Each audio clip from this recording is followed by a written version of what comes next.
Hi there, and welcome to Real Talk in ELT, a podcast about the reality of teaching English. I'm your host, Kelly Pennington. Thank you for joining me today. Hello again. Continuing with the series of trying to find useful content, some ideas anywhere I can find it. So I found this one here, this graphic. If you're not watching, you're listening, that's fine. I'll be reading the graphic, don't worry. So I found this graphic on Pinterest. It's from a site called Jennifer Findley or Jennifer Findley. I'm not sure how to say her last name. And she's obviously an educator, and from her site, it looks as if she's an elementary or younger learner educator. However, she posted this infographic on Pinterest, and I found it to be interesting because I think we could modify these ideas for the ELT online classroom. So usually when we're in classes, especially if you've ever taken a course like Celta or Delta or anything with Cambridge, we have that little hand motion, and you can see it if you're watching me, the hand motion, and we pair people together to talk, right? And so usually what happens is they turn and they talk to each other.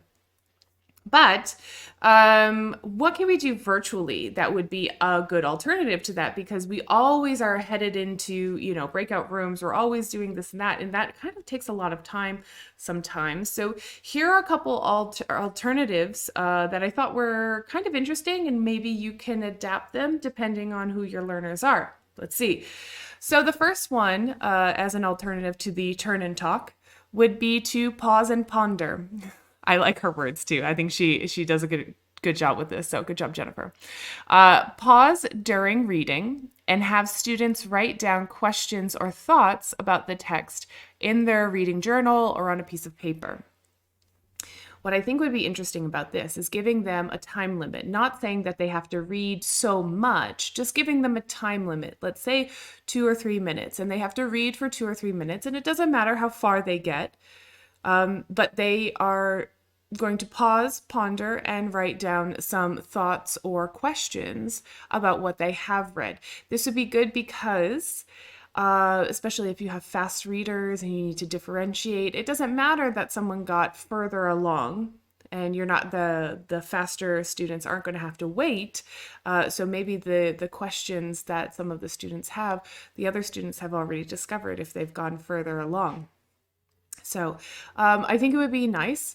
And what they could do is you could give them different time limits. And for example, at 2 minutes, they write down a question or a thought, add another minute on, they write down another question, another thought, and add another minute on, write down a question and thought.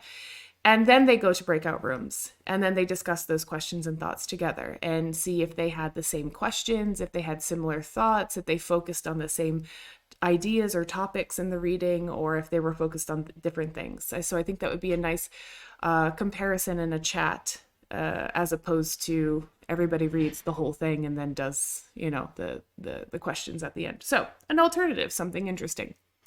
The next one is respond and write. So stop while you're reading, ask a question, and have students write down their responses in their reading journal or on a sheet of paper. And again, I think that these questions could be very general, so it doesn't matter how far the students have gotten in their reading. So what you could do is have them read for a specific amount of time or for a specific length, maybe like 2 or 3 paragraphs, however you want to do it. And then have a very general question that would generate some creativity or some difference in opinions, and perhaps make them have to justify why they say that based on the language being used, etc., etc. And then they could go out into breakout rooms. So maybe they're not answering the same questions. It's not always, that true and false, or answer the questions and they get the same answer. It's their interpretations of the text, which I think would be an interesting thing to add, not only reading to answer the comprehension questions, but reading for interpretation as well. And finally, the last one is stop and type.